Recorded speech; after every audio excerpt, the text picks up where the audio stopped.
ஒரு லட்சம் தாங்க பண்ணியாரு. உடனே கேட்டா எப்படி பாப்பா? 1 லட்சம் நான் வட்டி மொத்தமா தந்தாரு பண்ணியாரு. நாளைக்கு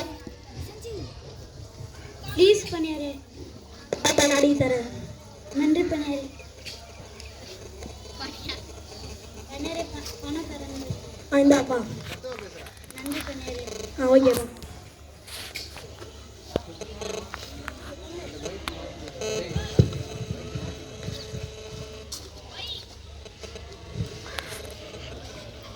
ஐயா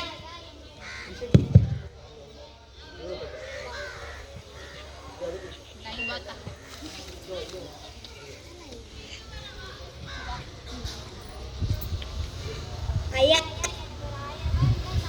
அதெல்லாம் தர முடியாது. ஐயா தரணும். தந்துரு ஐயா. தாங்க ஐயா.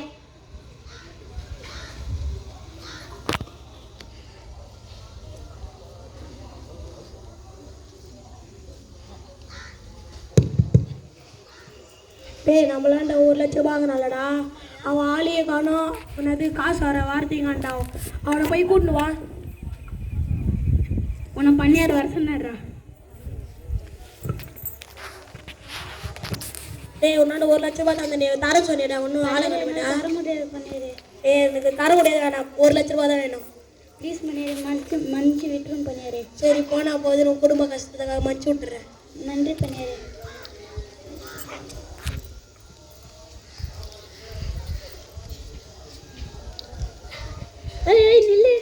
சொல்லுங்க ஐயா. 1000 ரூபாய் அந்த பொண்ணு தானே? ஆமா ஐயா. என்ன எனக்கு 1000 ரூபாய் தான் ஐயா. என்னால தர முடியாது ஐயா. என்னை மன்னிச்சிடுங்க ஐயா. என்னுடைய சூழ்நிலையை புரிஞ்சுக்குங்க ஐயா. ப்ளீஸ் ஐயா.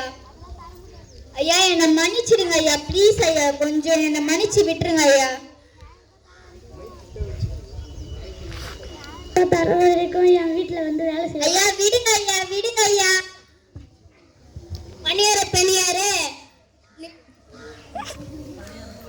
நீங்க ஒருத்தவனுக்கு 1 லட்சத்துக்கு பணியாரே பணியாரு நீ ஒருத்தவங்களுக்கு 1 லட்சம் மன்னிச்சு விட்டீங்கல்ல. அவன் ஒரு அம்மாவுக்கு 1000 ரூபாய் மன்னிக்க மாட்டேங்கிறான் பண்ணியாரு.